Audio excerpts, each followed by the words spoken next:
off my chest. What's up, y'all? I'm Jared. I'm Josh. Good to be here. Thank you, brother. You know, a little late this week, but you know that's how it goes. Get used to it. That's the way the news goes.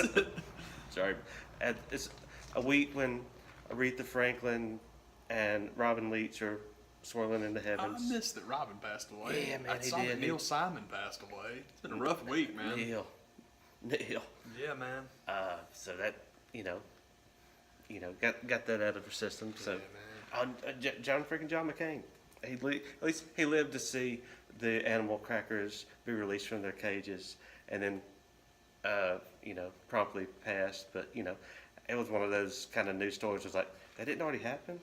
The McCain thing was odd to me only in the sense that I have a very weird, what's the word I'm looking for? I've told Jared this before, and I will tell you guys. And I'm too lazy to write it, so if anybody likes this idea, make a story out of it. But as soon as sex robots became the talk du jour, and it's this huge thing about sex robots, and they're a real thing. Sex robots are a real thing. Mm-hmm. How long before you have sex robot prostitution rings? And the first thing I thought of was how long before someone is calling a sex robot prostitute to euthanize them? How long before elderly people that are tired of being sick have a mercy suicide Kevorkian, go Kevorkian with it? And I'm like, again, I'm too lazy to write it. So if you like the idea, please, that's yours. Makes plenty of sense. That's my gift to you. Yeah, it's the first thing I thought of. Is now that's fascinating. That would be a very interesting. I think that's a very realistic outcome. Yeah. I would be much more likely to pay a robot prostitute to kill me than have sex with me. I can say that. Okay. But and it's weird to get off on that with McCain. But I've just always had the I was wondering how that was going to come back around. the assisted suicide and euthanization. I don't even think it's a word, but it might be.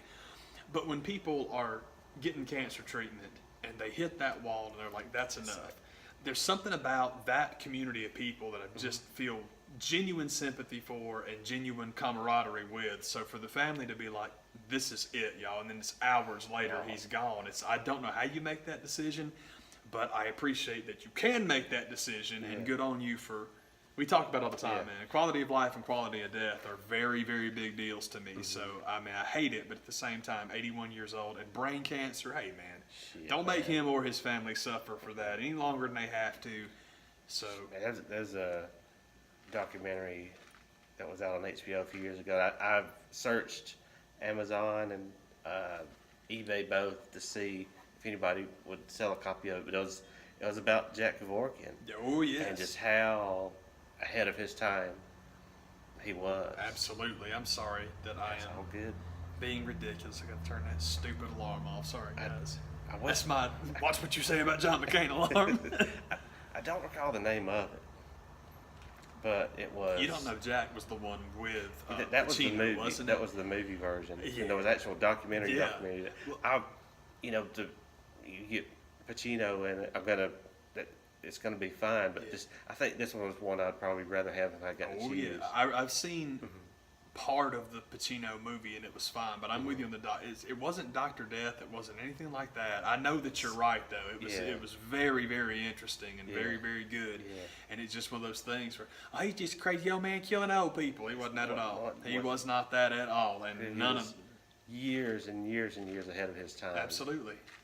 Just like this is the ultimate right. No kidding. We've had that conversation for a long time. Yeah. Jerry Springer, here we go. Now we're getting to some class. Oh, hell yeah. Jerry Springer's final word one day, he was just talking about the sanctity of marriage and love and how much he thinks it's great. And he talked about how asking someone to marry you is the most personal decision you'll ever make. And I'm like, that's absolutely not true. Suicide is the most personal decision that you will ever make. Springer would make some pretty sweeping generalizations and a little too absolute. I mean, just put a qualifier in there. One of. Sure. And it does make sense. I mean, love is a lot easier to talk about than death. Yeah. Because one is an abstract and the other is an absolute. And we'll get to that in a moment. I need to have part 2 and 3 of my story. I got a lot of weird ideas and theories about love. One of them we'll get to in a moment. But I mean, don't get me wrong. If you take your own life, you are not the only person that's affected by it. Mm-hmm. But it's still your call. It sucks. Oh, man. But it's your call. it's definitely worth seeking out and seeing. It may be on the HBO Go app. Yeah. I don't know if they or ever get rid of streaming anything. somewhere, but it's definitely worth googling Kevorkian documentary and just hearing his side of the story and hearing how he was literally trying to help people. And the opening case of the movie, I want to call it opening scene. It's the opening case when you see this person that is like seriously medically ready to go, and like, how can anybody say, well, you don't have the right to do that? No kidding. Man. So, and coming up I was in my adolescence in the 90s, and he was painted as this demon, crazy person. Oh, sure. That, just to hear his side of the story, and it's like, couldn't been further from the truth. What was actually going on with that dude, and I'll just say it again, just years and years and years ahead of his time, and so, and then another thing that's coming to an end that got announced this week that has F all of what we've been talking about. That's never stopped me before. I jumped from McCain to sex robots. You're fine. Yeah, I was like, where are we going, brother? But do you have any? First off, what I should have kicked off with is I'll submit a wrestling question to the man that came from Nick Red somewhere down there in one of the videos a few days ago. Awesome. How do you think War Raider will be in NXT? To me, it's a nice short answer that I don't expect them to be anything but awesome, and I just look forward to seeing it. And this is the Duck Rabbit Milk Stout, by the way, in case you're wondering. For real, this is Highland Black Mocha Stout, which is fantastic because with being Highland, they do it in North Carolina. These are both North Carolina, actually. Tons of microbreweries in North Carolina. It really is the southern hotspot. But here we go with the rabbit hole again. The logo is different now. The logo's real cool now, but it used to be this burly sucker in a kilt with a gigantic beard, looked like one of the War Raiders, so that would have been appropriate.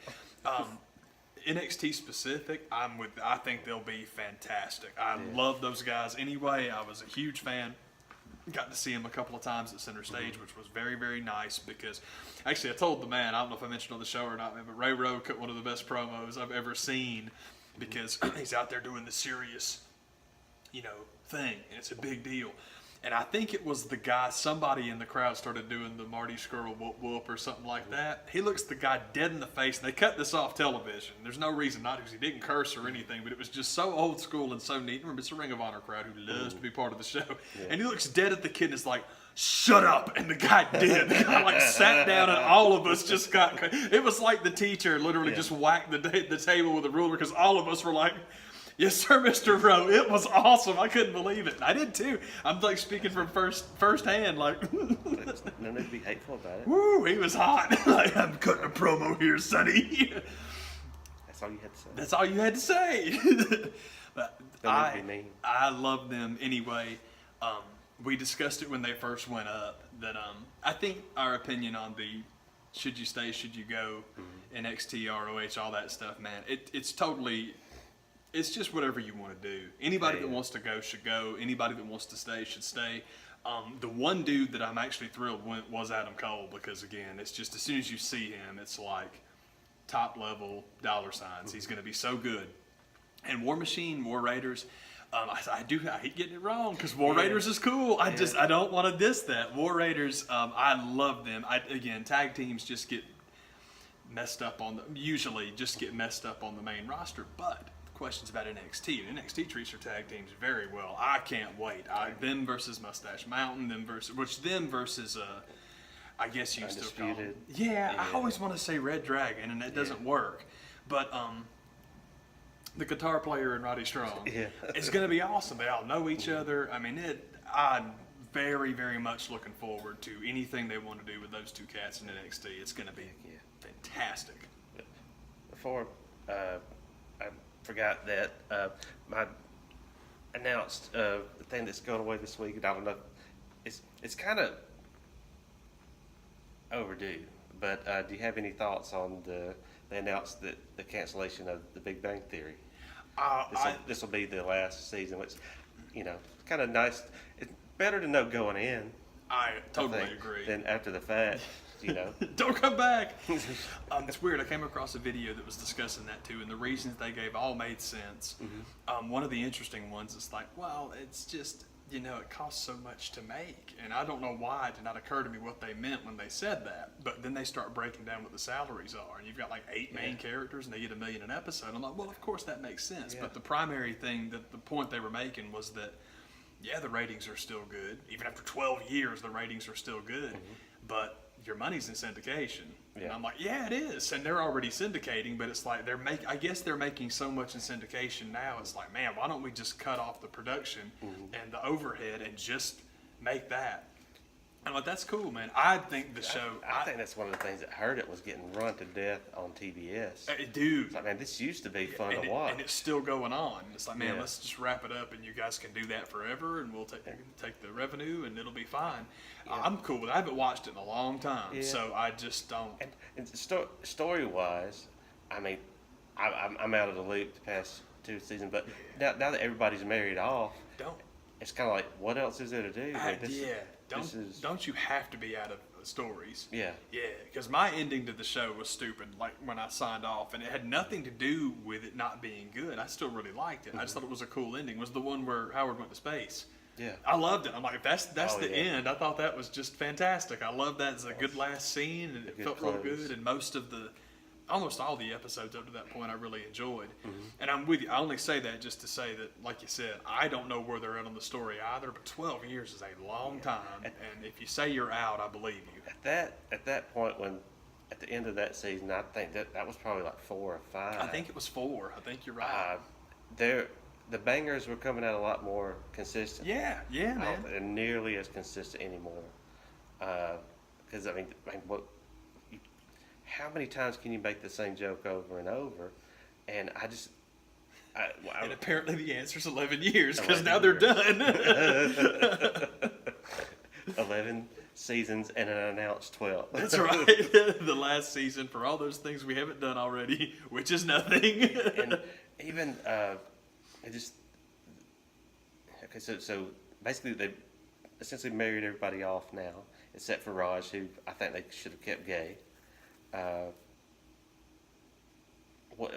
then you start throwing kids out there, and this notion that these people exist. I remember, I don't want to name a name, but it was a personal Facebook acquaintance that, you know, put out one of those posts one time about like, why can't I find somebody like one of the guys on The Big Bang Theory? Like, because there is a Hollywood TV show, and those people do not exist. I never bought. You're gonna have the main character of Leonard, who ends up with who he ends up with. I don't hear any bitching and moaning from your face ever with who you end up with. And you look at his track record of the chicks on that show, it's like, why are you complaining about anything? I've always tried to make it the character's name was Sarah Winkle, but Sarah Gilbert. Yeah. There was the Asian girl that was on one of the shows. The girl that played Raj's sister. The girl that was the doctor. Oh, that's the one for me too. It's like, you are really gonna. She was the doctor in way back in the day. Yeah. One of the Halloween episodes of Roseanne, there was like a throwback, and I can't believe I forgot the kid's name. He used to be on Parker Lewis Can't Lose, but he was the guy that played Dan. She was the actress that played young Roseanne. Tight. And I don't remember anything else, but I'm with you. It's like, that's the one. If you Yeah. break up with her and then you're done. I don't want to hear any complaining from you. Absolutely. It's like, You no. dummy. She was awesome. That character was the best, man. So, yeah, and there was others here and there that would be like little flings that I'm forgetting. But it was really hard to buy any bitching and moaning that came from that dude about, I just can't find a girl. Like, what the heck ever? You are lying, sir. Yeah, and And the fact that there was some of these girls out there that like, oh, why can't I find somebody like that? Like, cause it's a TV show. It's called a trope. Absolutely. Yeah. The reason that you can't find anyone like Leonard is the same reason that Leonard winding up with Penny is very unrealistic. It's just watch it. Just enjoy it. It's not supposed to be guidepost for your life. And it makes me wonder, like, which one of these characters is going to get the Friends Joey treatment? Yeah. My first thought was Amy, but I don't want Sheldon to have anything to do with it. And you've already tried to break them up once, and now you've married them, so you can't do that. There's certain decisions that when you make them, you must stick to them, and I feel very strongly about this. There's many people that are blaming Jim Parsons, the actor in particular, for the show getting canceled in the first place, him not wanting to go on. Everything I heard, it was the producers. I'm with you. I didn't hear it was any of the cast. It's just they all got their money, and the producers were like, well, why are we still wasting overhead on this? Yeah, and I think he's kind of moved on to bigger and better. So you always have to blame somebody in the cast for not wanting to come back or whatever it is. I just think the fact is that they're just done. Yeah, they're out of ideas. The show has run its course 3 seasons ago. Seriously, out of ideas, and the network doesn't want to pay you. That's it. And I get it. Nobody at the network has a face, so you're right. These are the people I know. They have faces. One of them must be to blame. That makes sense. Amy was my favorite character, so she was my first pick to get the spinoff treatment. But I don't think that would be the best idea. Yeah, I don't, and maybe none of them will, because I don't know that the young Sheldon show is. First of all, it was a bad idea, and I don't think it's probably going to last much longer itself.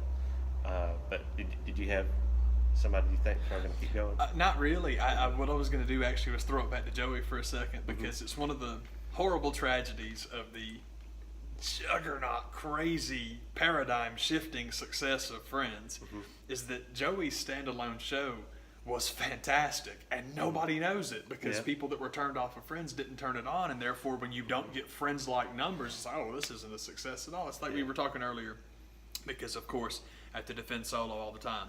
Not to the man. The man likes Solo too, and we both liked it. We thought it was totally good, but it's always brought up how much money it didn't make.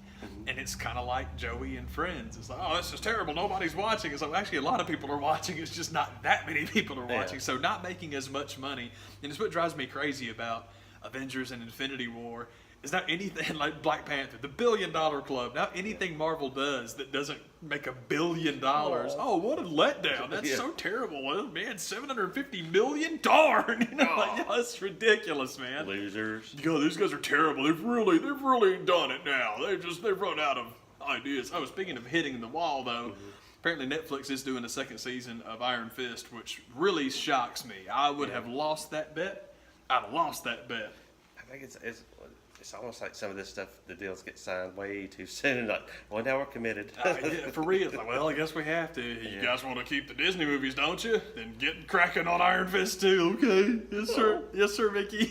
Yes, sir, Mr. Mouse. Man, that's... The spinoff, I have no idea. I really don't know. The Wallowitzes, or the Wallowai, but I don't. That's kind of built in. But I got a feeling that and talking about Netflix, we're living in a time when cancellation on TV means nothing. There still could be life on a Hulu, Netflix platform, so it could continue. Yeah, man. So that remains to be seen. Yeah, Hulu and Netflix pretty much exist to fix Fox's mistakes. I wonder if they're going to have like a symposium at Dragon Con this year about if you really had the DeLorean and you could go back in time and you could take Joss Whedon and the cast of Firefly, but you make them come to like the last 2 years to where if they still get canceled by Fox, you can then go and do those shows for a sequel. I don't know if anybody would do that. Yeah. I'd imagine some people would, because we talk about it all the time. There's still people that are clamoring for Serenity 2. I like what we got. Exactly. I was fine with no Serenity. I was totally okay with just the show. But having said that, Serenity is cool. Like the explanation of the Reavers and all, it was really neat. Good. Yeah, it was super, super cool. It was just, I didn't need it. Enough of a button on it where you feel like validated for watching this show, and the door's open for more, or maybe not. Yeah, you don't have to. I'm totally with you. I love the fact, and that there's been rumors about doing some type of sequel to Freaks and Geeks. I love the fact that it ends the way it ends because it can't be messed up. Me too. I And- think it's one of the more underrated Yeah. series finales of all time because it's completely open-ended and who cares? Yeah. This thing that drives me crazy. Well, it's just such a cop-out to leave it open-ended. Yeah, it is because everything you do is either a cop-out or a mistake. Because if you do fill in all those blanks, the people that don't like the way you filled them in are going to complain. It just happens. Dude, everything, any decision you make, people are going to give you crap for it. I love it. Leave it open ended because back in that time you didn't know if that was it or not. Absolutely. But if it is, I mean, it's a pretty damn good ending if you go back and watch it. I thought so too. And that's why, with that being the ending, it can't be messed up. And I think anything that's done now with any of those characters would be a mistake. I completely agree. Like And 1,000%. I don't want to check in with those guys. Me neither. And I don't want to check in with it. I feel really bad. I was going through Netflix. I was telling Jared, man, I got a list of, not a list, it's online. I saw the online list of things that are going and coming, and I forget totally what it was that was coming on, except for Iron Fist 2. Yeah, There was one thing I was excited about. I don't remember what it was. It was not Iron Fist 2. But there's a couple of things getting dropped, so then I was digging through trying to find what I want to look at, and the end of the tour is on there, which is Jesse Eisenberg and what's-his-face, Marshall, can't remember his real name, Sarah Marshall guy, anyway, Jason, whatever the hell his name is. Segel. Yeah. Yeah. Jason Met Your Mother Segel. And I just hate that guy so much that him being in it, it's like, Didn't make ooh. me want to go out and check it. Yeah, it's like, that's difficult, because I love Jesse Eisenberg, with the exception I like that story. I like the idea of that movie. I never got around to it myself. it's messed up. Nothing really drove me to go check it out. That was it. I had seen like what the story was, and I do like Jesse Eisenberg a lot. Not enough to watch Lex Luthor, but I like Jesse Eisenberg. But I didn't realize Segel was in it until I found it on Netflix. Yeah. And now I think I'm just gonna do the thing that I do. The way I do it is you have the little coin flip app, and you flip that sucker. Because I would use actual coins, but then I lose them, and I love my silver change, so I just use the app. So you do the thing, and you flip it, and then you cover it up, and ask yourself honestly which way you hope it goes. Okay. And if you have a gut feeling strongly one way or the other, forget what the app said, just go with that. And if you really are genuinely on the fence, then you let the phone tell you what to do. Okay. It works, man. It Okay. works pretty good. That's what I did last time I voted. Look how that turned out. Yeah, I did fantastic, let me tell you. Man, but talking about that sequels reminds me of and Jesse Eisenberg, the big sequel that everybody's been claiming for. Social Network. It feels like damn near 10 years, going on 15 now. I just don't care to see the sequel to Zombieland. Oh God, you know what? I wasn't wild about Zombieland the first time. It's fine.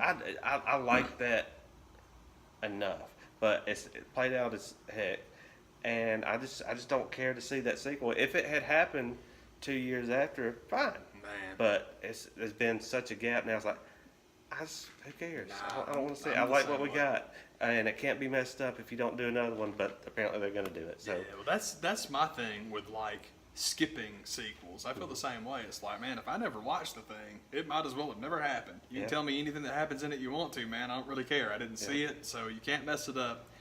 You're right, absolutely. You can't mess it up if you don't make it. But even if you do make it, Yeah. if I don't watch it, I'm good.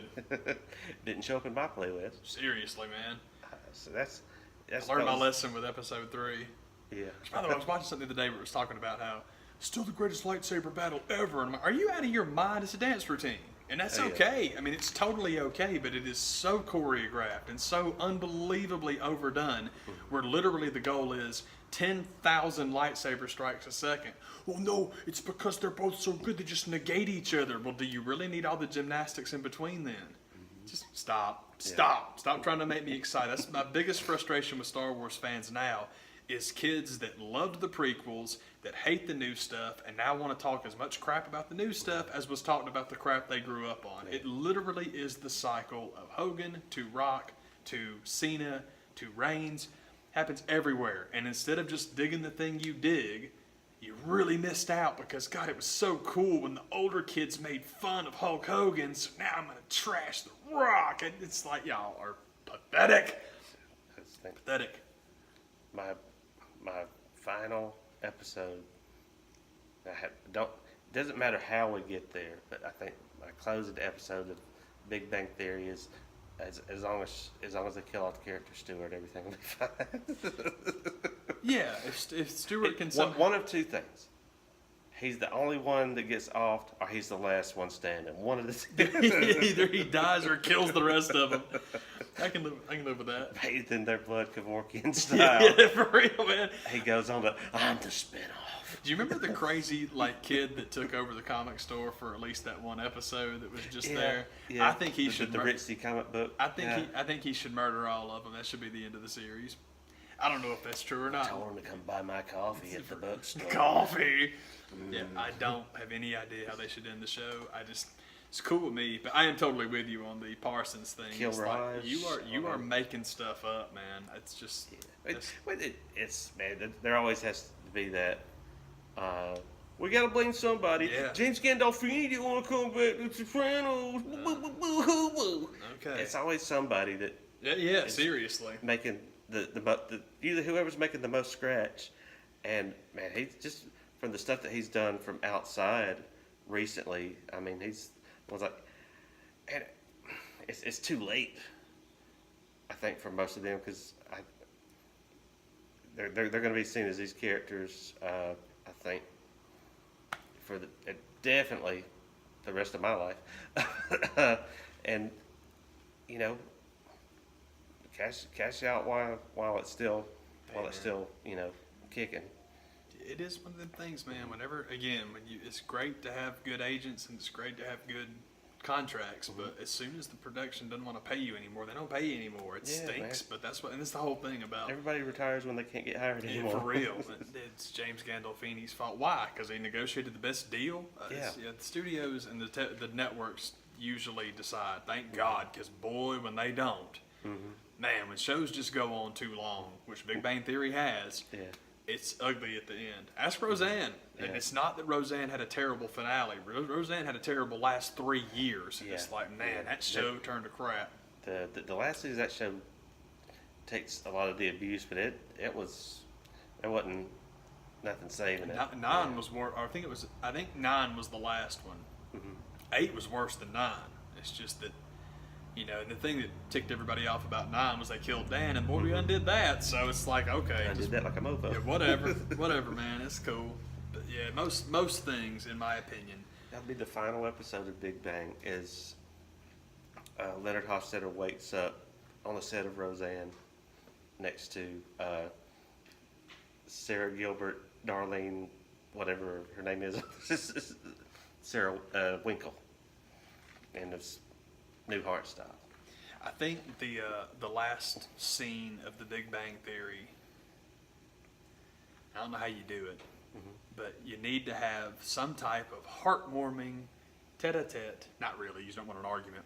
At least in Stewart's funeral. Some scene of everybody on the landing, outside the 2 apartments, because it's where we began, it's where the story really got kicking, and I don't know how many people you would have there, I have no idea what the scenario should be, but the last scene of the show should be them standing in the hallway between the 2 apartments, doing their thing, and you reach your emotional crescendo, and once you do, you hear a ding, and the elevator door opens, because the elevator's finally effing fixed. And I don't know how you would work that in, but something around the elevator being working now, because now that they're leaving the damn apartment, there's an elevator. Unless they fixed the elevator since the last time I watched it. To my knowledge, it's still inoperable. It dings. They all get on it, and it free falls. Stewart cuts the cables. I was out of commission for years for a reason, chumps. Yeah, man, something about the elevator. Yeah, man. But that might not work anymore because again, it's been a long time since I watched it. Yeah, that many people want an elevator. I mean, that's just dumb. Hey, man. These people are supposed to be rocket scientists. Yeah, seriously, and you're walking up flights of stairs. So that's something. That's the news that I had. I can dig it, man. I'm gonna drop back to the people that passed away and just mention one thing real quick. That my favorite Aretha Franklin song. I talked about it on Instagram, so I'll talk about it now because when Aretha passed away, it's good to put it on and listen to it. Is I like Aretha, and I got really lucky because between WrestleMania 3, my mom's LPs, and the Blues Brothers, I got a lot of Aretha in my life. Yeah, I was man. very, very lucky. That being said, I have one very definitive, very favorite Aretha Franklin song. It's called Rocksteady. And if you don't know Rocksteady, it's from the album, let me get the name right. Young Gifted and Black is the name. I had to think about what order it went in. Young Gifted and Black is the album. And the whole album's pretty doggone good. But Rocksteady, incredible. Yeah, It's man. awesome, man. It was after James Brown changed soul pop music to be more funky. Unbelievable bass line, groovy as crap, man. It's too good. I love that song. So if y'all want a tribute to Aretha, that was mine. And if you dig that song, if you listen to the song and you dig it, I hope you dig it. And if you do, fantastic. Heck yeah, man. Man, some other news that came out this week that, may not be fit to print. We'll see. We've got to get the show started. Do you have an opinion on, apparently the idea and the plan is this year for the Academy Award telecast, Fantastic. it added a category. Oh yeah, It wasn't enough to expand the Best Picture to 47 to 75 movies exactly. films. Now they've added a category of Best Popular Films. Like, what the hell is that? This is kind of my stock answer for all things these days. I'm very sorry to do this to you. I do this to Jared off camera all the time. But when I used to call it Generation Twitter, and it's not Generation Twitter, it is Planet Twitter. And what I mean by that is it seems to me that companies literally go out of their ways. I said this about H&M with their little, advertisements that were so clearly racist. Point being, if you don't put money into printing that, it doesn't cost you nothing to put a picture on your website. But when you put a little black kid in a shirt talking about monkeys or whatever it was, and you get crushed on social media over and over and over and over again, and people share the story and they comment on the story and they hate you for it, and they're just, oh my God, look how offensive, this is so unbelievable. When it comes time for advertisers to look at your traffic, all that shows up as traffic. Now that seems, again, another one of those weird jumps, but hey, you've watched the show before, then you know that's how I do. I swear to God, crap like this. Any publicity is good publicity. Yes, especially now that it's not just talk. Now it's literal money. Yeah. Because you are saying, look at our activity, look at this, man. Oh my God, traffic, it's unbelievable. So when you want to bump your rate up for the people that are sponsoring you, you can. Yeah. That's the point, man. It's like negativity now is money. It's not just word of mouth. Now it is literal bottom line dollars and cents. We talk about it with WWE all the time. My opinion, that's my whole thing with how bad. I just think that Charlotte and Becky have been handled horribly, and social media agrees. But that's the point: is if you jack it up and throw it down, and maybe WWE just is dumb and doesn't know what they're doing. But they've been doing stuff like this for so long, particularly about the internet crowd. Oh, you can't go with the indie darlings. You don't do the internet. Yeah, of course, because if you do them wrong, people can't wait to jump on the internet and talk about it. So then you're making money off of them whether they like your crap or not. Because you had to watch it to find out. And then you either shared it or commented on it or talked on it. You are traffic. Traffic is money. You're helping them out. Complaining about it, as crappy as it is, for me, there's so much talk now about suppression of freedom of speech and la-di-da and stuff like that. Well, I think that Alex Jones being clamped down because it's hate speech. Of course, that's the first step towards taking all independent outlets away from everybody. But I'll tell you something way worse and way more nefarious than that. It's not just that, well, my freedom of speech is being trampled on. Oh no, your freedom of speech is being monetized and used against you. People saying things that you don't like. Well, I have the right to express my opinion and say how much I don't like that. Yes, you do, but then it becomes traffic for them. And what a weapon. Well, I mean, it's an unbelievable trap that's been concocted. It's crazy, and it's one of the reasons we focus so much on Facebook. Facebook's done did what it was going to do. They already found out. They knew what they were doing with that one.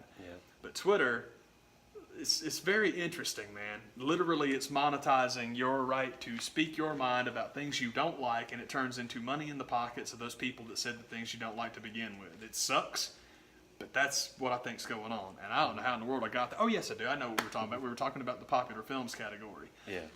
And it sounds great and sounds wonderful, but, the box office king is kind of definitive. The one that makes the most money is the box office king. So are you just going to give an award to the one that makes the most money or the most popular? That's people's choice. Who says that? That's the People's Well, Choice Who Award. says what's best in the first place? Exactly. When it's a bunch of stuffed shirts on the Academy, basically voting for the one that lines their pockets best, okay. But you want most popular movie now. You know there's going to be a wrench in it. Why? So people run to Twitter and complain about it and go crazy, and that's a whole new revenue stream for Twitter. Thanks, Academy of Motion Picture Arts and Sciences. Could a film double gold? Could a film win both? Or do you have to declare which one you are submitting your film to be nominated for? Are you just straight up be the MTV Awards if that's what you want to be? Did you really hate Shape of Water that much? Yeah. Or is it that the notion that Twitter can make you a crap ton of money if you're negative and piss people off? I know which one I believe in. Could this be a window into nominating stuff from Netflix? When Idris Elba didn't get nominated a few years ago because it was one of those streaming movies. We don't nominate that stuff here. We make films. And they finally realized that was bull crap. So what? If nothing else, now it's kind of let's see what's getting nominated. Yeah. People probably still aren't going to watch. It's not going to make a bit of difference. But are you going to retroactively go back for the 80 some odd years that the Oscars have been around, getting close to 80 years, and give an award for the most popular movie? You're gonna give George Lucas his Oscar from 1977? Come on, man. And I'm with you. That and The Dark Knight. As long as we get those movies awards, God. Yeah, Dark Knight got its trophy, guys. You can relax. John McCain lived to see the animal crackers released from their cages. He did not live to see Star Wars get its Oscar. That's not fair. Follow the Dark Knight mold. Kill one of your cast members and you're a shoo-in. Oh, yeah. You'll be fine. Yeah. It'll be okay. Yeah. And we're Howard Dean.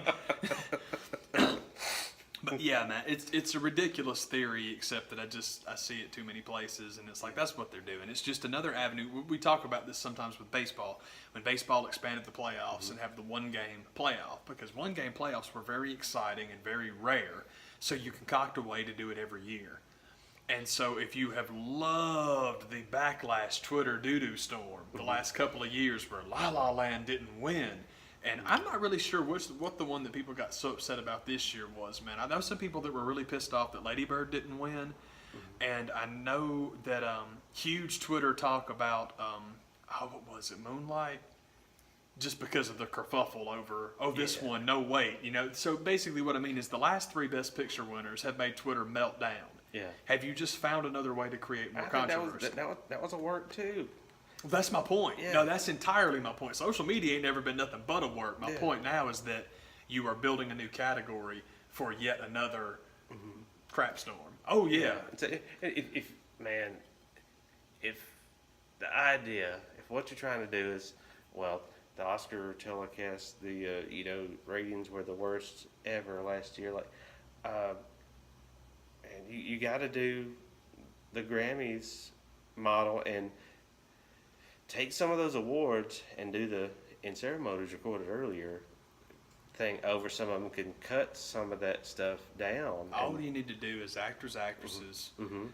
I would do writers because that's my favorite movies every year. But actors, actresses, director, best picture, most popular movie. That's all you got to do. I mean, and it sucks because all the stuff that I like we get cut off the show that way. But it's just very boring. When does that category of most popular film trickle down to most popular actor, actress, supporting, whatever? Sure. Yeah, this People's Choice. Let's just do the People's Choice Awards. But yeah, that's the thing that's interesting is, again, it's always put out, the viewership was down. I mean, nobody watched the Oscars. Nobody watched that. Who the hell's tweeting about it? So that's the point. If you go to Google and find out who won, and then you immediately go to Twitter and start getting all crazy about it, that counts as traffic. I'm totally with you. And yes, as far as it being a work, I'm with you. I think that probably 1 in every 10,000, hey, it's just it's trending worldwide. About 1 out of every 10,000 of those is organic. Yeah. Almost all of them are. That's what A&R is now. That's what marketing and research is. And I had that conversation earlier about propaganda and how I don't like the use of the word propaganda because propaganda is thrown out there to promote a political idea. We don't do politics in this country. We do business in this country. It's not propaganda. It's called advertising. That's what everything is. And it's frustrating, but it's what I think. Yeah. So anyway, it's good to discuss that. We were talking when we sat down, like, I will come up with something to talk about. Yeah, and that's a good way to do it. It's like, I know that's ridiculous to say, oh, Twitter's evil, but there's nothing you can do about it. But unfortunately, it's like, that really is an unbelievable, it's a perfect beast. It is shocking because, man, people just shutting the hell up and not talking, that does not happen. We are taught persuasive essays from the day we're born. I'm right. My opinion is fact. That's what it is. And, man, I can't wait to tell you about it. And it's like, man, that's how we're wired, man. It's like, what an unbelievable business model you got there. Yeah. The way I used to describe Twitter was, it's like having a suggestion box at the Wendy's, except you find a way to then put the suggestions up on a screen. So if people come back and they see their name, they get that nice little rush of celebrity, and it's fantastic. And for some reason, once you've got people coming back and you've got nobody's eating, nobody cares about eating, but they want to come back. It's like watching the stock market to watch a particular one go by. You just want to come back and see your tweet go up. It's one of the reasons that so many people live tweet, live stream, because as soon as the people on the show acknowledge you, I'll come back. Yeah. And I'm not. That's not other people. That's everybody, man. I got an email on read 1,000 years ago on the Fox Football phone-in, which isn't even a show anymore, and it was thrilling. Yeah. It's thrilling. So I don't mean to diss anybody. It's just, man, we're wired that way. That's how we do. So audience participation, and then you start running advertisements while people are waiting. As soon as you can show more and more and more and more people are watching, then you run your price up. I swear that's what's going on. I swear, man. It's totally. Very rarely do I ever reach out to corporations to try to offer a suggestion, at least directly. I do it on here all the time. All the time. Talking that bull mouth. Listen up, baby. But to totally do a email, why I don't get that kind of time. I don't care. But this is one of those kind of notions. I thought, why have they never done this? And when you get that email back, it's like, it's long and short of, I was like, why has Chick-fil-A never at least offered as a menu item the Arnie Palmer? You got some of the best sweet tea on God's green earth. God's green earth. And some of the best lemonade. Let's do it. Meld them together. Yeah, you can go up to the counter and you can ask them to do it. I don't like doing that. I want it to be on the menu. To me, that's ordering off the menu. I can't do it. Something about my psyche won't let me do it. So I decide to send the email to CVS corporate, and just the way you get it back, that it's kind of like, yeah, we don't take unsolicited requests. It's just you the way an email account, don't you? The way it's worded is kind of like, who asked you, fatty? It's like, oh, well. Well, fine then. Fine. You don't have to say it like that. For real, fine. It's just the way it's worded is kind of like, who asked you? Thanks. Hey, listen, it's real simple. Do you have a public email account at Chick-fil-A.com? Deal with it. Well, sorry as I can be. If you have an email account, the world is your suggestion box. Yes, it sucks, but yes, it's a fact. That's just how it works, man. It's like when people get on here and complain about like comments they get. Dude, we're putting this junk out here, man. If people don't like it and they diss it, that is totally their call, man. And it wasn't much longer after that you actually saw, and because I mean, I didn't realize how much branding could be done with the term Arnie Palmer in relation to that drink. I'm not claiming that. I didn't. They stole my idea. That was me. I gave Chick-fil-A the Arnie Palmer idea, and I'm the one that stuck the first French fry in the Frosty. I did it. You can have it. It's mine. Thank you. You're welcome. It's my gift to mankind. Enjoy. But is it not? It's just a few short months after that you start seeing the Arizona Tea Arnie Palmer's. There's a spiked version out that somebody's doing. Oh, of course there is. Because they got Popeye's arms on it all over. So it's like maybe that's the deal. It's like we can't do that and call it, and Arnie Palmer's like, call it something else. Who gives a damn? Call it the cow piss du jour. I don't. Call it whatever you want to, man. It's all good. Call it the Not on Sunday jerks. Do whatever you want to, man. But yeah, dude, it's like, yes, I know you can't call it a freaking Arnold Palmer. I get that. I'm just saying that you got these two good things. Put them together. My only suggestive email I ever sent anybody was, I can't believe I can't think of it for nothing now, man. The brewery down in Louisiana that does the Purple Haze and they do the root beer and I can see the bottle. I can tell you the name. I just can't think of what it's called. I don't know brewery names like that. They I should, because that was my job for 1,000 years, but it'll come back in a minute, or it won't. It's okay. Yeah. But they were starting to branch out and starting to get more lighter and cleaner and la-di-da, because basically what that means is they didn't make 75,000 versions of the IPA. God, am I tired of IPAs. Anyway, but they were doing one, and it was all like, light sipping, oh yeah, let's get you a nice summertime beer. And I'm like, why don't you make a summertime beer and call it the Bayou Breeze and spell it BREES and make it Drew Brees' beer, because it's a New Orleans company. Starts with an A. It'll come back to me in a second. Anyway, do that. It'll be awesome. Abita? Yes, that's it. Exactly. Yeah. Thank you, man. Yeah. That's it. Abita. I'm like, to call it the Bayou Breeze and spell it like Drew. And it'll be awesome, and you'll sell 1 million of them. And it's gold like the Saints colors. Donate it to whatever charity he wants whatever he wants to do with it. Yeah. And they were real cool about it. And they were like, man, it's a great idea. But as far as celebrity endorsements, we can do it, but I don't know if we could afford it. And then on top of that, so you can't do anything NFL. I'm like, oh, I know. I said, I'm not saying promote it as gold like the Saints pants. Yeah. I'm just mentioning that it would be something cool for you to do. I'm just saying, do it anyway. Yeah, but they were really nice about it. But it's like, well, we can't really do La-di-da and So What and the Fleur-de-lis. And I'm like, they don't own the Fleur-de-lis. Just change the colors of it. But anyway. There's ways around that. My 2 emails. That was one. And then my Fox Football phone-in email was about, I love this. I was like, yeah, I'll let you know what the score is, because I'm from Georgia. I know about this stuff. They were discussing the top guy. Hey, I'm top guy. Now, they were discussing Spanish ultra groups carrying Confederate flags to games with them. And it's like, I don't even know what this means. What's going on? I've seen it here. He lives in California. He's like, I've seen it here, but why would ultra groups be carrying this to games in Spain? He's like, is it some kind of race thing? Yeah. So I explained to him what's going on and what the Confederate battle flag was and what it became and the kerfuffle about it being on the state flag and all that stuff. So I'm like, yeah, if Spanish fans are flying that, it's because they don't want any non-Spaniards in their daggum team.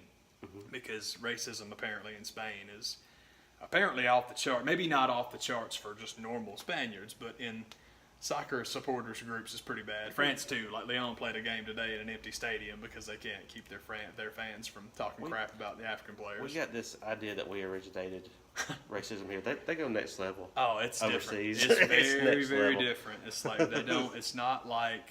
It's different. Yeah, we're upset because we tried to perfect racism, but yeah, it does exist everywhere else, and it's like, man, that's really pathetic and sad. But also, we're in the hall, just not first ballot. Spanish soccer fans are flying it now as a protest to non-Spaniards and African kids playing in the league. So, I guess if you want to say that. Well, that's not really what it stands for. You're going to have to understand. It's like Eastern people with the swastika. I know that's not what it means to you, and I know that's dang sure not what it meant back in the day. It's what it means now. Does it suck? Hell yeah, it sucks. Yeah. But it's called cultural appropriation. The Nazis stole the swastika and turned it into this negative thing. Yep. If you've got love for the stars and bars, it don't mean that anymore. When people fly it, they do. It's the same thing. He's like, I'm in California, and I see it here, and it's like, yeah, because everybody knows the fantastic source of Confederate support that California was. Yeah. Why do you think you're saying, come on, guys, let it go. It sucks. Yes, it sucks, but people have co-opted it. It's too bad. That really sucks, man, because a lot of times, my own personal version of the Confederate battle flag is college football. I used to love it, and now ESPN bought it, and I don't like it as much as I used to because I don't like what they do with it. But that was a good. Appropriated the shit out of it. Oh, God. And it's just, it wouldn't bother me quite so bad if it worked, but it didn't. It's like if you could take it to the next level and people want to get into it, hey, I love it. I understand that. But you've absolutely just crashed it, and it sucks, and nobody cares. you know, like what you're talking about with the Abita Brewery thing, and you know you know, not wanting to have certain endorsements and not being able to afford thing. And obviously by this channel, you can tell that I have that kind of Rick Rubin approach of just do it till they say don't anymore. Yeah. That's all you have to do. It'll be okay, man. Do it till somebody says stop. Yeah, hey, wait a minute, what are you doing there? Well, cease and desist on my hand gesture that I don't copyrighted. I do still love that story, but I just think, I do find it interesting that even the chant doesn't go up anymore. Because the guys stopped doing it a long time ago, and fans still wanted to do the Too Sweet. And they still do it, and they still do Too Sweet and Marty and all that. But people sing the Being the Elite theme song a hell of a lot more often than they do Too Sweet. Yeah. I just think that it's just brilliant that you have this thing, and well, you know he's going to see you and make you stop doing that. So you come up with your alternate plan, but instead of going into your alternate plan, you just keep doing it until you get the cease and desist, which is going to get you attention beyond belief. You sell all the merchandise between point A and point B, and then you come out with the new stuff and you sell all that too. That's pretty good. Yeah. Pretty good, man. Still like that. I just think that One Sweet's very funny. And I do like them coming up with the Elite, being the Elite, because it's like, oh, but on the subject, man, the Jericho podcast that the guys are on is very fun and very worth listening to. It's a little frustrating because it's four people talking over each other, but it's okay. I mean, it's fun. But they debut the Bucks' new entrance music, and I hate it, man. And I should be honest with you. It's not that I hate it. It's not that it's bad. It's just that I love. It sounded just. I couldn't tell a difference. Are you serious? Oh, come on. War of Nerves is awesome. Are you thinking of the Being the Elite song or their actual entrance music? Because the freaking War of Nerves is the. I love that, and the new one is all just be the Elite. Come on, NWO. It's just like the garbage hip hop stuff, man. No, they're way different. But as far as like the dancey beady thing, the new one's way more like the Being the Elite theme song. So maybe that's it. But I'm gonna miss Blue Sun. I love that stupid song. But then again, maybe it's just for All In, because Marty Scurll apparently changed his too, and now he's back to the classic, which is stupid to be that way, because I get so mad and like.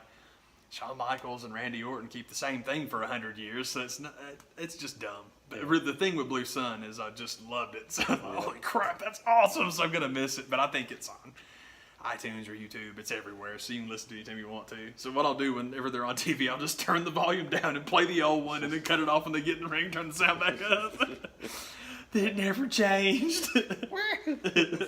No sequel for me. For real, man. I just stop when I want to. That's one thing I've learned, with what we were talking about earlier, is like when it comes to watching certain shows and certain wrestling events, you just, hey man, that's what the DVR is great about. Just fast forward. We were discussing taped Impact this weekend, or this week, Thursday. Yeah, and I just zipped through it because I wanted to see Pentagon, because if he's gonna, it's weird because I wanted to see him before All In.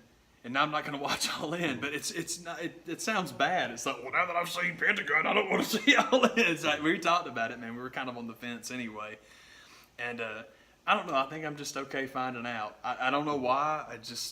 Again, it really goes back to the thing we talked about with the NXT show. And just because it's on doesn't mean you have to watch it. It's a good idea to keep it special. And so if I was feeling it, that'd be great. But if I'm not feeling it, save the money. It'll be okay. And by God, again, the whole thing with the viewership for the Oscars is terrible. But yeah, Google will tell you who won. Same thing. I can find out if CM Punk shows up. I can find out I was telling Jared earlier, man. My booking that I want now is, because I hate Flip Gordon. If you watch the show, you know that. But I want #Flip. Or book Flip, #book Flip to pay off, and I want him to come down to the ring, and I've come all the way here to Chicago, Cody, and I want a match, I want to be booked on All In. So then Cody comes out, and he's all like, great, you want a match? Fantastic. Yay, Flip's going to get a match. And freaking Pac, or Neville, or whatever he wants to call himself, comes out and beats the crap out of him. And the reason I want that to happen is because I'm a jerk, and I don't like Flip Gordon, and I love the idea of the entire crowd being so excited that Flip got booked. and they're going to pull for him right after they find out who he's wrestling, and then they all pull for him instead. And I'm like, that's awesome that they're so happy you got booked. Then they're thrilled you get the crap beat out of you. That's what I want. That's what I want to see, man. Yep. Yes. He'll do the John Cena Mania sitting in the front row thing with his, like, giant popcorn and Coke and the... Right on! Wait a minute! Oh, no! Nah, man, it's cool. I'm glad that it's upon us, and I hope it does great. I mean, for the Gator Law, it's already great. It's going to be fine. Man. But, They're already working about part 2. yeah, man. They're in for more. What's that thing? We keep talking about it, man, because if you get in message board, not even message boards, just comment sections, it's all, well, the thing is that Vince is going to sign all of them, and there won't be anybody to work the New Japan Super Show. If they sold all the tickets already, who cares? Yeah. Who cares? Well, it's going to kill the buy rate. Do you think they paid the cable companies for a buy rate in a year in advance? Come on, man. Yeah. Why do they care? No refunds. Yeah, of course, dude. The thing is, it's like, of course there are no refunds. I mean, especially if it's booked. That's the thing, is if the tickets to the Super Show say no refund. Is that fish? Like, be careful, man. Yeah. But nah, dude, it's like, we'll see. It'll be all good. But I'm with you. We keep talking about it in NXT being on the same night. I really have this dream about cross-promoting, because when I talk about that, people apparently still think that I'm talking about Cody and the Bucks and Kenny and all them signing for WWE. I'm not. I'm talking about a world where you basically, I mean, it's like, what's his face? Nick Aldis is going to defend the NWA title at All In.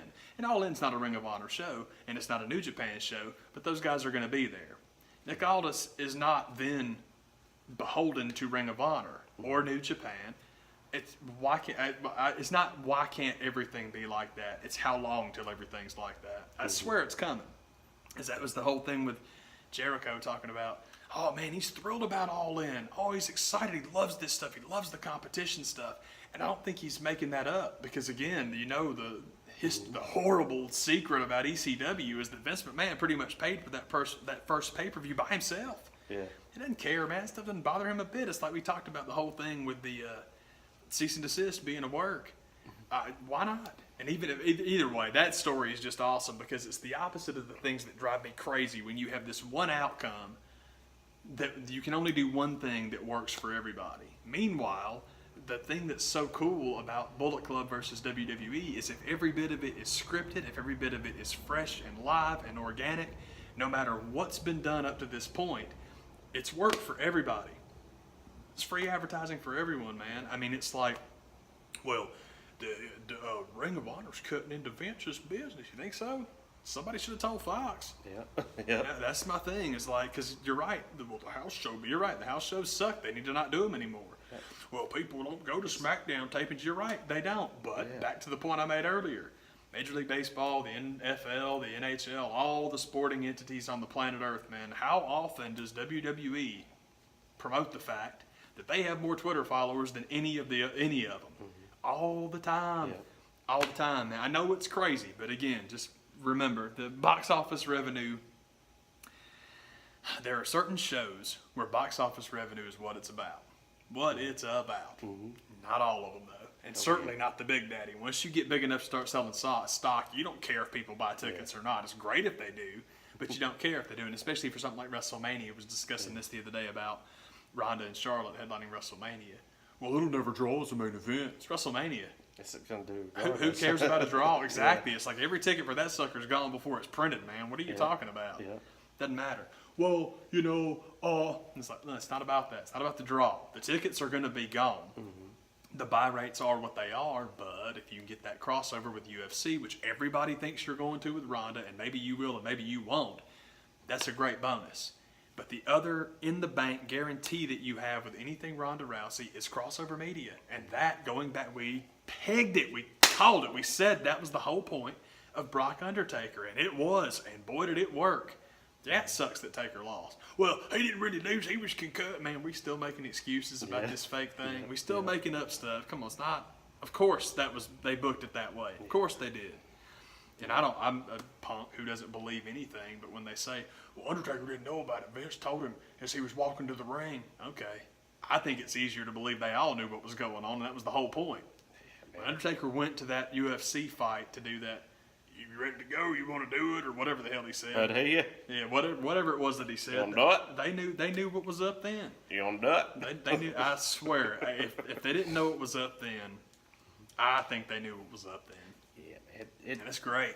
didn't happen as quick as they would have liked, but it happened. So, I mean, you got down. The thing with Lesnar getting over with the in-house crowd, maybe, but as far as like, I mean, it was in the USA Today the next day. That's What? the USA Today. That's like newspaper stuff. Yeah, That's yeah, what I yeah, mean. yeah. That's what I mean by crossovers. I Like mean, outside. from when that happened to when the match happened, I think. I'm sorry. I yeah. was thinking that from when the match happened to when the Yeah. media reacted to Yeah.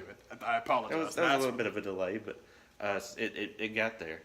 Yeah, it's fine, man. Let people talk about it till Mania, because you sure don't want to do that match any other time than WrestleMania. Like we talked about earlier, man. Yeah. Ronda getting the belt at SummerSlam. It's a big deal, and I get it, but we have this idea, and we've run long, so I won't tell you the whole thing.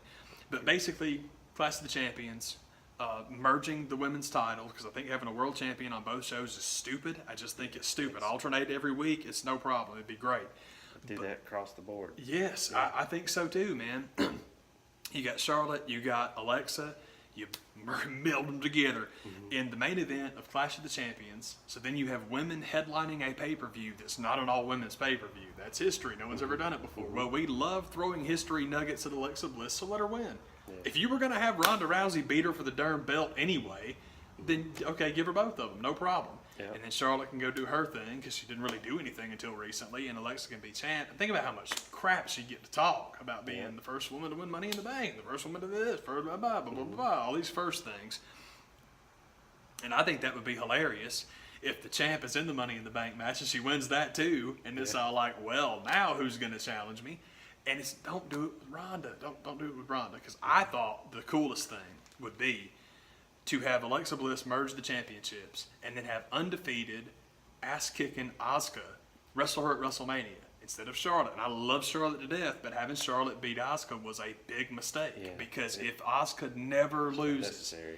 and then wrestles the unified champ and becomes the unified champ, and then if you gotta give Ronda the belt at SummerSlam, undefeated, dual champ, Asuka hasn't lost a match in it'd be 4 years by then. Hadn't lost in 4 years, putting the title on the line against Ronda Rousey. And I've said before, when Ronda wins that belt, it needs to be the main event.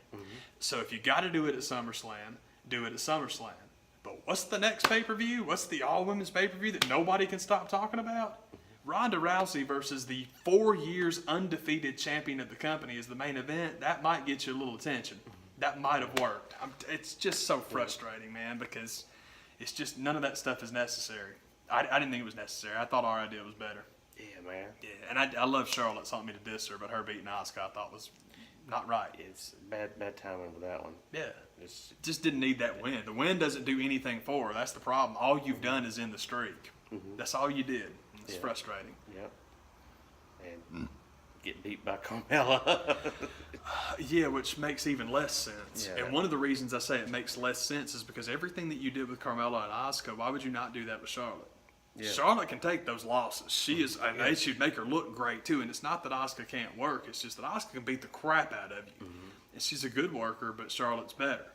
So if you're gonna take the young pipsqueak champ or the upstart, put them in there with people that can work. We were right about Alexa Bliss. She didn't start having good matches till they put her in there with Mickie James, that was the coolest thing about Mickie getting that big paycheck to come back is work with the young girl. Show her how to work. Show her how to have good matches, and she did. And then for about a week and a half, she even took it the schooling and the tutelage further by getting rid of the Twisted Bliss because it was, quote, something along the line, a butchered quote, too much of a high spot for a heel.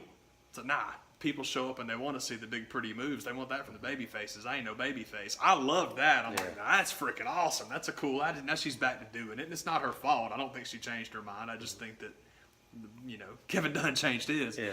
But still, that was neat for a little while. Yeah. And it was cool, man. Anyway, sorry about that, but I just like our idea better. Heck yeah, man. Oh, yeah, man. Oh, Oh, man. So anyway, we'll be back to talk about All In, which I don't know if either one of us is going to watch. Well, it's not looking good. Yeah, man.